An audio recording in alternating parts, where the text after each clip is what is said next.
Hi, friend. Welcome to Holly's Highlights, a podcast designed to encourage, inspire, and equip you to intentionally live your life full of purpose. I'm your host, Holly Kirby, motivational speaker, leadership cultivator, marketing strategist, and personal cheerleader. Let's check out today's highlight. Today's episode brought to you by Moody Bible Institute. Thinking about going back to school? Moody Bible Institute offers you the flexibility to earn your online bachelor's or master's degree wherever you are. Study the Bible and theology with world-class professors. Interact with classmates from across the globe. Explore different class formats to make sure your degree fits your life. Your online Moody degree will prepare you for wherever God calls you, wherever you are now. Learn more at moody.edu/online. According to CNN, Sonora Smart Dodd of Spokane, Washington, is credited with starting Father's Day after hearing a sermon on Mother's Day while attending church with her father. Dodd wanted to honor her father, William Jackson Smart, who was a Civil War veteran and raised 6 children after his wife died during childbirth. So, as Father's Day approaches, it seemed appropriate to do a look at dads and their impact on children. Parent Circle lists 10 different reasons a dad could be a hero to their child, including teaching discipline, leading by example, teaching from their child's mistake, being reliable, never giving up on you, being a problem solver, a trusted advisor, a tough taskmaster, being fun, and wanting the best for his child. When I first read all of that, it resonated with me for sure. I grew up as a pastor's kid. As a child, my dad was that steady hand, one who truly led by example. Who you saw on Sunday is who I saw every day of the week at home.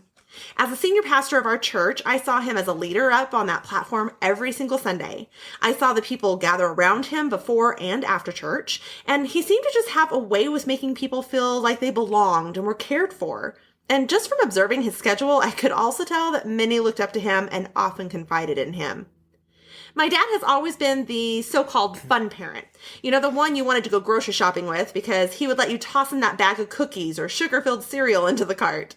The one who has always been known for his amusement and engagement, especially on April Fool's Day.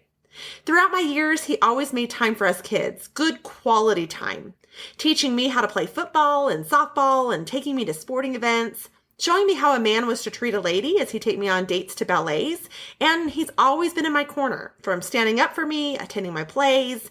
He's my rock, and even the one to give those priceless words that fill my cup. Holly, I am proud of you. Yes, my dad has been not only my hero, but in watching him selflessly serve others, be faithfully committed to my mom for over 50 years, and therefore to our family as a whole, he truly is my knight in shining armor. So today, it is not only an honor to share with you life lessons from my dad, but to welcome my dad. My dad, Dr. Jim Harding, was born and raised in Missouri, where he and my mom met at college. They were married before their senior year and celebrated their 50th wedding anniversary a few years ago, which is so rare today. I'm so grateful for that. They have the 3 of us kids and then 6 grandchildren, all of whom reside in the Salt Lake Valley area. And my dad holds 3 college and seminary degrees. He was educated in Missouri, Texas, and California. He's a military veteran where he served 4 years with the U.S. Air Force, 1 in Vietnam. And Dad is now retired after 35 years of full-time ministry. So welcome, Dad. Thanks for being here on Holly's Highlights. Thanks for asking. So Dad, as we honor fathers, who has been your mentor or your motivator? Well, a couple come to mind. One is my own father. And positively and negatively, he was a wonderful, loving, caring father, but he was a workaholic. And he was in ministry, and he was a denominational worker in Missouri, and therefore he traveled a lot throughout the state, and he was gone a lot. And though he loved me, no doubt about that, and loved my mother, he was just gone all the time. And so as I grew up and married and became a father, high on my priority was not becoming a workaholic, even though it's pretty easy to do in the ministry or anything else for that matter. But his love, his care, his concern, his genuine passion for people resonated with me, but also the reminder that I needed to place the family higher than my work. That was an important mentoring process in my life. A second one was a professor I met in my freshman year in seminary. Now, you'll laugh at his name. His name was Bobby Derryberry. Dr. Derryberry, well, I need to tell you, I was not a good student in high school. I liked to play too much. I loved sports. In fact, I remember many years ago seeing a little cartoon, and it was a picture of a little boy in the classroom with his teacher. And the teacher was saying to him in the caption, "No, Johnny, the seasons of the year are not baseball, football, and basketball." That was pretty much me growing up, as I just played too much. And so I was not a good student in high school. I barely made it into college. But my freshman year, I found myself in this class with Dr. Derryberry. And he was, for some reason, convinced that I was his best student. That's how he treated me. Those are the kind of opportunities that he put before me, was only as a best student would have. And finally, I decided, well, let's just see what I could do if I tried. And that was life-changing for me. I became a good student because of his confidence in me. And that gave me sort of a life ministry direction in terms of becoming an encourager and one who expressed appreciation with people. And so I would say my father and Dr. Derryberry were two of the most important people in my development. I like that. I still think that you do revolve around seasons, though. Your St. Louis Cardinals baseball team and your University of Utah football team. Well, yes. Now, something I've always admired about you, Dad, is taking the hard times of life and turning it around to serve others and glorify God. Do you mind sharing with our listeners some of the challenges you've had and what you'd share with us as a result of those? Well, I haven't been through anything as difficult as many people that I've ministered to through the years. But everybody goes through something. And one thing I would point to is a number of years ago, I had a heart attack. Interestingly enough, my father had a heart attack at age 61 that took his life. I had a heart attack also at age 61, and fortunately I survived it. Well, anyway, as I was going through the process after the heart attack, they put me in a room for an angiogram to run a wire into my heart and discover what was going on. And when they got in there, I was fully awake and I was looking at the monitor that the surgeon was looking at. And they found in my right coronary artery, they found a huge clot. In fact, it was so big, the surgeon looked at me and he said, "You've got a large clot in your artery, and I don't know if I can help you." Well, that got my attention. But as I watched the monitor, that thing that they had in my artery there, you could see it chipping away, eating away at that clot. And they were finally able to get it all. So after that procedure, they took me back to the room. And after a while, the surgeon came in and he looked me square in the eyes and he said, "You are a very lucky man." And again, I thought about my dad had died at 61 and I was 61 and the surgeon was telling me I almost died. And I think that gave me a whole new lease on life, a whole new perspective toward life. And so I began to focus on being appreciative and how I could express ministry more effectively because I had a new lease on life.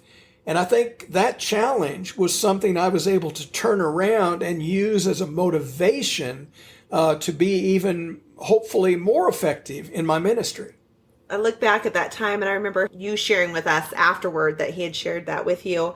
And I think the word I would change in there is you are one very blessed man, as I know that you would agree with that. But I'm so grateful that God spared you and protected you and provided for you through that.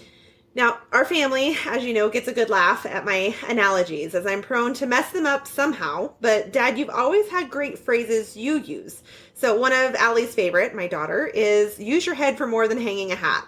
We like that one. But having served in full-time ministry for 35 years, there have been many things I've heard you share that we know have more meaning and personal life application behind them. So would you share with us some more insight on some of those quotes? And I'm sure you know some of the top ones I'm thinking of. Well, one of them I've said many times through the years, and I don't know if any of these are original to me or if I've read them in a book or heard a speaker share them. I don't know where they came from, but one of the things I've said often through the years is that God isn't the author of confusion. He's the author of clarity. And so often it seemed as people came to me for counsel through the years, they were so confused about which way to turn and what to do. And I never felt it was my job to tell them what to do, but rather to lead them to making a wise and God-directed decision the best I could. But my belief, my fundamental belief was and is that God is not the author of confusion. If you're sincerely trying to do the will of God, you're not going to end up confused and ultimately flipping a coin in order to decide what to do.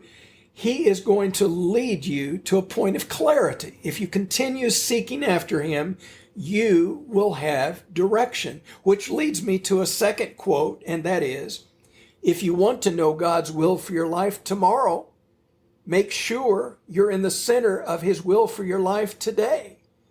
And so oftentimes that's what I would say to people who were confused, is I'd say, maybe you don't know God's will for your life today, but just keep walking the best you can in the center of his will. And when it comes time for you to know what to do, what he wants you to do, you will know. He's not the author of confusion, but clarity. He will give you the direction you need. Just make sure that every day you're in the center of his will. And if it's time for him to change your direction or adjust your direction, you will know it because you've been walking in the center of his will. And he's not the author of confusion, so you will know the will of God when it's time for you to know it. Another one is God's got us. And I know I've heard something similar. I know I've heard speakers say God's got this, but I like God's got us. And that's a fundamental belief that God does have us. He has us. In fact, Scripture talks about us being in the palm of God's hand. As a child of God, once we place our faith in him, we become part of his family. We're one of his children. And he's got us. He loves us as a father. And he cares for us. And he provides for us. And he protects us. And so with the belief that God's got us, no matter what happens, I'm in the hand of God. God loves me. God's there for me. God will take this and use it in a special way if I'll just allow it. God's got us. I also like another one that you say of don't forget in the dark what God has shown you in the light. And I think all of those tie in with that one too, of our fear sets in the dark times or the unknown times, that reflecting on God's blessings and his goodness that we've been able to see helps get us through some of those. Whether you originally said them or whether someone else did, regardless, you've lived out all of those. And I'm grateful for that, to be able to have those quotes that have helped me through times, but I've been able to not only have those quotes, but see you live it out, which is huge. Not everyone has that. So often as a parent, I know we can feel like we have so much on our plate, and many adults want to head home and turn on the TV to rest. But I remember you always being actively involved, whether it be coaching my brother's baseball teams or taking me to school or being at our events. I remember even one time you driving out of city to go attend a cheerleading event that my sister was involved in. So you've consistently been such a model example to fathers. What are some tips you would share, or maybe words of wisdom you'd share to our fathers who are listening today? I think I'd share three things. And as a pastor and a preacher through the years, you'll appreciate that they're alliterated. They all begin with the same letter, so they're easy to remember. One of them is live for the Lord. Live for the Lord. Don't just say you do. Don't just go to church, but actually live for the Lord. C.T. Studd, who was an English missionary back in the late 19th and early 20th century, said something that has been very popular through the years. My father used to say it all the time, and it's something I've said often, and that is, quote, "Only one life will soon be passed. Only what's done for Christ will last. So, live for the Lord." Second, love your wife. And I think most of us have heard about the greatest gift we can give our children is to love their mother. And I think when they see that in our lives, that resonates in their lives and also sets an example for them as they become parents. So live for the Lord, love your wife, and thirdly, lead your children. One of the things I have noticed increasingly through the past number of years, since I've been an adult and especially a parent and been in ministry and been trying to help parents and families, is too many families out there are allowing the children too much leadership in the home. They're working, striving, sacrificing to make the children happy, it seems. And yet what the children desperately need is a parent who leads them, who shows them how to do things more than just throw a ball, but leads them in terms of making decisions and making choices and growing up. It's not the most important thing that our children are happy all the time. It's the most important thing that we are the parent God wants us to be in leading and growing and mentoring our children. Something I said, now back to the quotes from earlier, one thing I used to often say to parents is be the parent. Be the parent. Don't allow the children to lead the home. You're the one that God has placed as the leader in the home, as the parent. So be the parent. And sometimes that involves making tough decisions and making unpopular decisions. And sometimes a child running off and slamming their bedroom door because they didn't get from us what they wanted. But live for the Lord, love your wife, and lead your children. Those are the three main things I think I would say to fathers.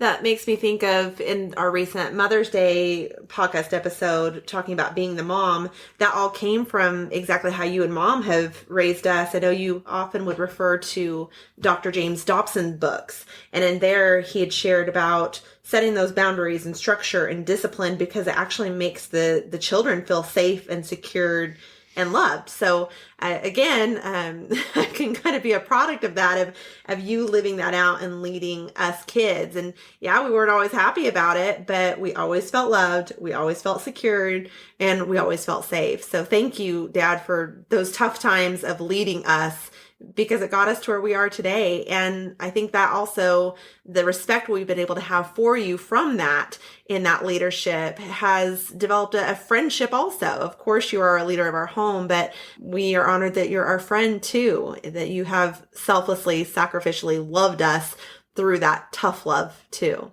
Now, if you could go back and encourage, inspire, or equip yourself as a child, what would you say to yourself? You told me about this question some time ago, so I've had a little self-reflection in all of it, and it was good because I really had never thought about the answer to that particular question. I think I'd say a couple of things. I think one of the things I'd say is work on relationships. I'm an only child. I grew up in a neighborhood through my formative years where most of the kids there were either 5 years older or 5 years younger. So it was really easy for me to be kind of in my own little fantasy world. And I didn't have to work real hard on relationships. And I spent way too much time by myself.